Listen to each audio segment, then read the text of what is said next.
बिस्मिल्लाहिर्रहमानिर्रहीम। नाजरीन, फ़ारूक अहमद हाज़िर है प्रोग्राम अपना पाकिस्तान लेकर। जैसा कि आप जानते हैं कि आज पाकिस्तान सुप्रीम कोर्ट ने अपना एक फ़ैसला दिया है जो फ़ौजी अदालतों के मुतल्लिक़ा था, जिसमें सुप्रीम कोर्ट ने एक स्टे आर्डर जारी किया। उन्होंने ये भी फरमाया कि किसी भी सिविलियन का फ़ौजी अदालत में ट्रायल नहीं हो सकता। आज की सबसे बड़ी खबर यही है। और इसके अलावा जो Azam Khan principal secretary former prime minister Pakistan जो इमरान खान साहब के थे, उनके 164 के बयान के बाद की जो सूरत हाल है उस पर भी हम चंद गुज़ारिशात करेंगे। और आखिर में इलेक्शन के ऊपर भी दो चार बातें होंगी कि क्या इलेक्शन इसी साल होंगे या नहीं होंगे। आज इस सिलसिले में हमारी खुशनसीबी है कि हमारे पास हमारे एक मेहमान मौजूद हैं जो पाकिस्तान से तशरीफ़ लाए हुए हैं। एक मंजे हुए सियासतदान भी हैं और एक रिटायर्ड फ़ौजी अफसर हैं जनाब मेजर गुलजमान अवान साहब। तो जनाब, मैं आपको खुश आमदीद कहता हूँ। आपका शुक्रिया कि आप हमारे प्रोग्राम में तशरीफ़ लाए। जनाब मेजर साहब, ये फरमाएँ कि अभी अभी जो सुप्रीम कोर्ट का ये फ़ैसला आया और उन्होंने स्टे आर्डर जारी कर दिया कि किसी भी सिविलियन का ट्रायल किसी फ़ौजी अदालत में नहीं हो सकता, क्या इससे कबल सिविलियन के ट्रायल फ़ौजी अदालतों में हुए या नहीं हुए? आप एक फ़ौजी मुबसर की हैसियत से यहाँ बैठे हैं, उसी हिसाब से आप अपना तजिया दें। बिस्मिल्लाहिर्रहमानिर्रहीम। हर सब बात यह है कि अभी तक तो फ़ौजी अदालतों का कोर्ट मार्शल होना या कोई ऐसा केस सामने आया नहीं है, लेकिन उससे पहले ही ये समझ से बालातर है कि सुप्रीम कोर्ट ने किस तरह इसके ख़िलाफ़ फ़ैसला दे दिया कि कोई भी फ़ौजी सिविलियन का फ़ौजी अदालत में कोई कानून नहीं चलेगा, केस नहीं चलेगा। ये मेरी सोच से बाहर है कि हाँ, अगर कोई ऐसी चीज़ सामने आ गई है। क्या ये बात आर्मी एक्ट 52 की सरासर नफ़ी नहीं करती? मैं अर्ज़ कर रहा हूँ कि अगर ऐसी कोई बात सामने आती तो फिर बंदा फिर बात कर सकता था, जी फ़लाँ बंदे का कोर्ट मार्शल हुआ, फ़लाँ को फ़ौजी अदालत ने सज़ा दी है, फ़लाँ बंदे को फ़ौजी अदालत ने पकड़ के मीडिया में आता, सामने आता, ये ओपन होता, किसी जगह भी होता, तो फिर तो बात बनती थी। अभी ऐसी बात ही कोई नहीं। और इसके मैं कहता हूँ कि ये फ़र्ज़ी कहानी है या अदालतें बहस कर रही हैं। मैं अदालतों के ऊपर बात तो नहीं कर सकता, क्योंकि पाकिस्तान की अदालतों को ये सोचना चाहिए कि इस वक्त पाकिस्तान में अफरा तफरी का आलम बना हुआ है। मेशत के हिसाब से भी, सियासत के हिसाब से भी अदालतें अपने खींच रही हैं, एडमिनिस्ट्रेशन अपने खींच रही है और खिचड़ी सी बना के रख दी है पाकिस्तान में। मतलब है इन सब लोगों ने, मैं सब लोग मीन्स के जितने भी इदारे हुए या कोर्ट्स हुए, अदालतें हुई, अदालतों को इंडिपेंडेंट होना चाहिए, अदालतों को इन मामलों में आना नहीं चाहिए।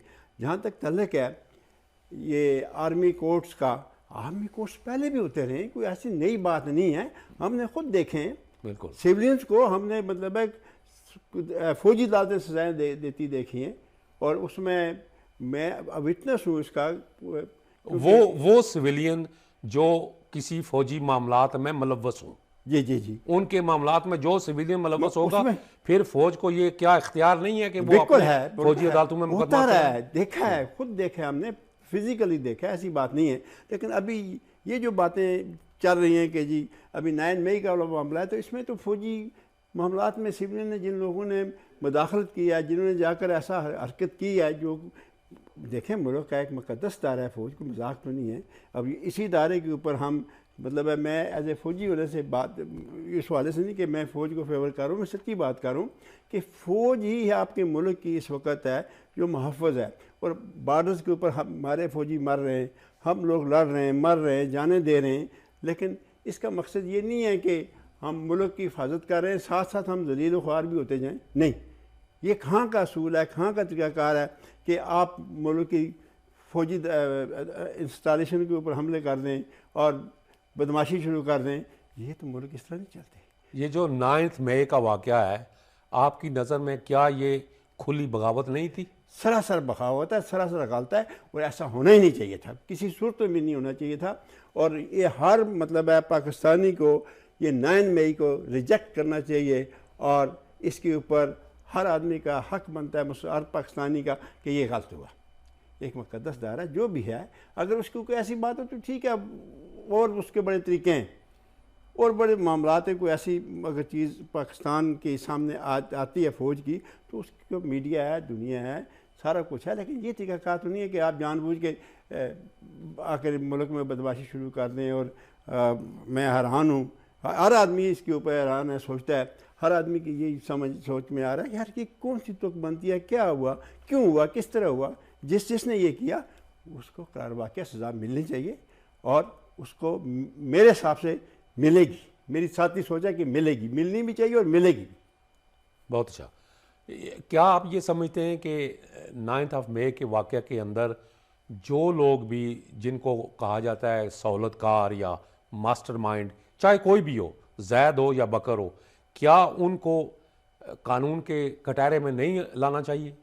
देखिए जी, जो लोग इस मामले में सहूलतकार हैं या मास्टरमाइंडेड हैं, जिन्होंने ये प्लानिंग की है, सोचा है, ये ऐसे हैपहैज़र्ड में नहीं होता।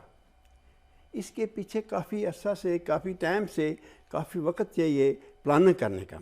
देखें, बात यह है कि आखिर किसी ने प्लानिंग किया है, कोई इसके पीछे था, कोई मास्टरमाइंड था, कोई सहूलतकार था, तभी ये हुआ ना। किसी एक जगह पर हो गया, आनन फानन हो गया, चलो हो गया, GHQ पे हुआ, सरगोदा में हुआ, फैसलाबाद में हुआ, कोर कमांडर हाउस के ऊपर।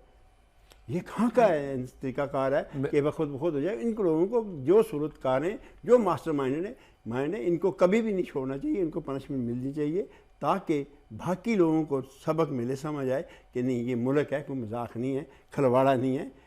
यहाँ हर इंसान का जीने का हक़ है, हर इंसान को इंसाफ चाहिए। वो कोई मुल्क या कोई घर नहीं चल सकता जिस घर में इंसाफ ना हो।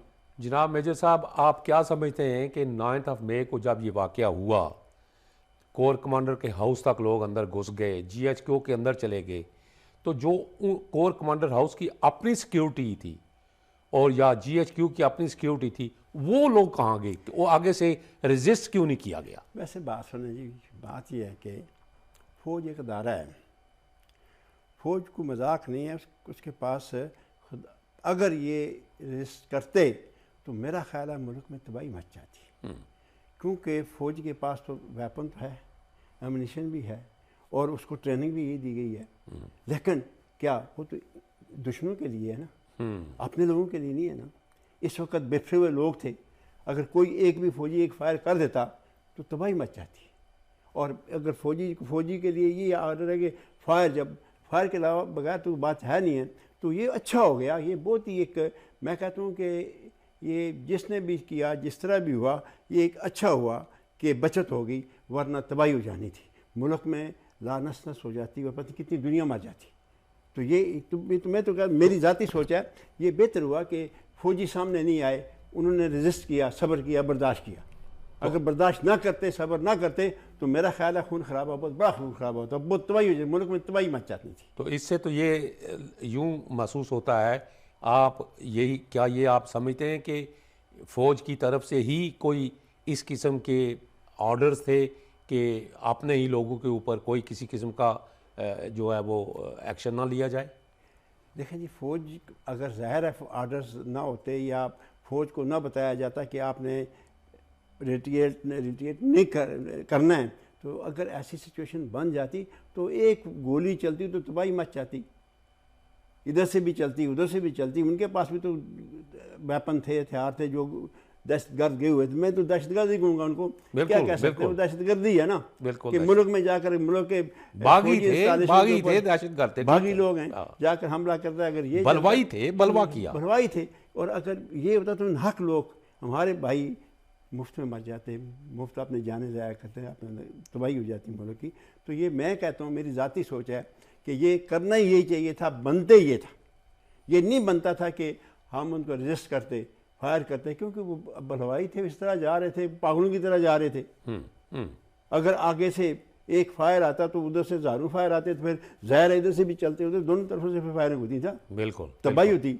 तो ये तो बहुत अच्छा जिसने किया, आप ये समझते हैं क्या असल जो मंसूबा, जिन मंसूबा साजों ने ये सारी साजिश तैयार की, क्या यही मंसूबा नहीं था कि वहां लाशें गिराई जाएं और फिर उन लाशों के ऊपर सियासत की जाए? यही मकसद था उनका, और इसीलिए ये किया गया था कि यहाँ लाशें गिरेंगी, दुनिया देखेगी, और मुल्क में मतलब है क्या सिचुएशन डिफरेंट हो जानी, तब्दील हो जानी थी। उनका मकसद ये था, वो अपने मकसद में नाकाम हो गए। मेजर साहब, आप क्या समझते हैं कि साबिक प्रिंसिपल सेक्रेटरी जो आज़म खान साहब हैं, वज़ीर आज़म के जो इमरान खान साहब के प्रिंसिपल सेक्रेटरी थे, उनका 164 का जो बयान अगले दिन रिकॉर्ड किया गया मजिस्ट्रेट अदालत के सामने, मजिस्ट्रेट जो हैं वो एडिशनल मजिस्ट्रेट भट्टी साहब हैं कोई, उनकी अदालत में, उस बयान के बाद आप क्या समझते हैं कि ये सारे मामलात ऑफिशियल सीक्रेट एक्ट के तहत नहीं आते? बिल्कुल आते हैं, ये सारे मामला सीक्रेट एक्ट के तहत आते हैं। ये जो भी है ये सरासर गलत है, ये लालसनस है, गैर कानूनी है। और ये अभी तो आपके सामने साइफर का मामला जो इमरान खान साहब ने जैसे उठाया, आप क्या समझते हैं कि वो क्लासीफाइड डॉक्यूमेंट था, उसको इस अंदाज में पब्लिक नहीं करना चाहिए था? और ये सारी बातें ऑफिशियल सीक्रेट एक्ट में नहीं आती? बिल्कुल आती है, इसमें तो कोई दूसरी राय नहीं, बिल्कुल आती है, इसमें तो कोई ऐसी बात नहीं है। तो ये नहीं होना चाहिए था। तो इस ऑफिशियल सीक्रेट एक्ट के तहत जो भी मुकदमा चलेगा, जिसके खिलाफ भी चलेगा, क्या फिर वो फौजी अदालतों के ही अंदर नहीं चलेगा? नेचुरल है, उधर ही जाएगा, फिर तो ये सारा उधर ही जाएगा ना, क्योंकि सिचुएशन ही ऐसी पैदा कर दी गई है कि ये हालात ही ऐसे पैदा कर दी गई कि फ़ौजी अदालतों के अंदर ही इनको जाना चाहिए और वहाँ ही इनके फैसला होने चाहिए कि क्या ठीक है, क्या गलत है, किसने गलत किया, किसने ठीक किया। जो अब फ़ौजी अदालतें नाजायज़ नाहक किसी को सज़ा नहीं देती हैं और ना ही देंगी। मैं भी फ़ौज में रह कर देखा है कि फ़ौज में ना इंसाफ़ी नहीं है, फ़ौज में इंसाफ है। वरना इतने बड़े अदारे को चलाना, मतलब एक छोटे यूनिट से लेकर बड़े यूनिट तक जाना है। लोग अगर जहाँ जिस दायरे में इंसाफ होता है वो ठीक चलता है, ऐसी बात नहीं है। फ़ौज में आपने डिसिप्लिन है, आपने नज़्म नस्क है, सही बात, ऐसे ही है। आखिर में मेजर साहब, आप क्या समझते हैं कि इलेक्शन का जो अगले दिन जो एक किस्म का ऐलान मौजूदा वज़ीर आज़म शहबाज शरीफ साहब ने किया, क्या आप समझते हैं कि इलेक्शन इसी साल हो जाएंगे, अक्टूबर नवंबर तक इलेक्शन हो जाएंगे? जहाँ तक ताल्लुक है इलेक्शंस का, जी इलेक्शंस अपने टाइम पर होने चाहिए और मेरी ज़ाती सोच है कि इसको डिले नहीं कर सकते, लैंगरान नहीं कर सकते और ये इनको इलेक्शन कराने पड़ेंगे, क्योंकि कानून ये कह रहा है कि इलेक्शन अपने टाइम पर हों और अगर इसमें वायलेशन करते हैं तो फिर ज़ाहिर है सिचुएशन मुख्तलिफ हो जाती है, क्योंकि ये होना नहीं चाहिए इलेक्शन। इनको एक अलग बात है कि वो कोई बहाना या कोई हीली कर लें, डिले करें, लेकिन कर नहीं सकते कि इलेक्शन होने चाहिए। और मेरी ज़ाती सोच है इलेक्शन होंगे, मेरी जो पर्सनल थिंकिंग है ये कि इलेक्शन होंगे और इलेक्शन होने चाहिए। कुछ तज्ज़िया निगारों का ये फरमाना है कि शायद ये जो निगरान हुकूमत लेके आएंगे वो डिले टैक्टिक यूज़ होंगे उसमें, और फिर इलेक्शन को कुछ माह के लिए गालबन पोस्टपोन कर दिया जाएगा, शायद अगले साल तक। तो इससे तो फिर कानून जो आइन के साथ एक खिलवाड़ तो होगा। फिर क्या पाकिस्तान इस ऐसे खिलवाड़ का मुतहम्मल हो सकता है? ये जो मैं जो देख रहा हूँ, आप भी देख रहे हैं, सुन रहे हैं, जहाँ तक ये चल रहा है, यही चल रहा है कि जी निगरान सेटअप आएगा, उसने कुछ ऐसे मजबूरियाँ ज़ाहिर करनी है, लैंगरान करने की कोशिश करनी है। ये लोग कह रहे हैं या मीडिया कह रहा है या सोशल मीडिया वाले कह रहे हैं कि शायद ऐसा हो जाए, लेकिन मेरी ज़ाती सोच है कि ये अगर जो भी ये करेगा इसके नतायज ठीक नहीं होंगे। इलेक्शन टाइम पर होने चाहिए, इसमें बेहतरी इसी में बेहतरी है कि पाकिस्तान में इलेक्शन उसके अपने टाइम पर हो जाए। बहुत बहुत शुक्रिया जनाब मेजर साहब आपकी तशरीफ़ आवरी का। इंशाअल्लाह फिर किसी दूसरे प्रोग्राम में आपके साथ फिर मुलाकात होगी। तो नाज़रीन, आज का ये प्रोग्राम जनाब मेजर गुलज़मान अवान साहब के साथ आप देख रहे थे। उम्मीद है कि आप आइंदा भी हमारे साथ इसी तरह तावन करते रहेंगे, हमारे प्रोग्राम देखते रहेंगे। देखते रहिए DM डिजिटल, आपके दुआओं के साथ। अल्लाह हाफ़िज़।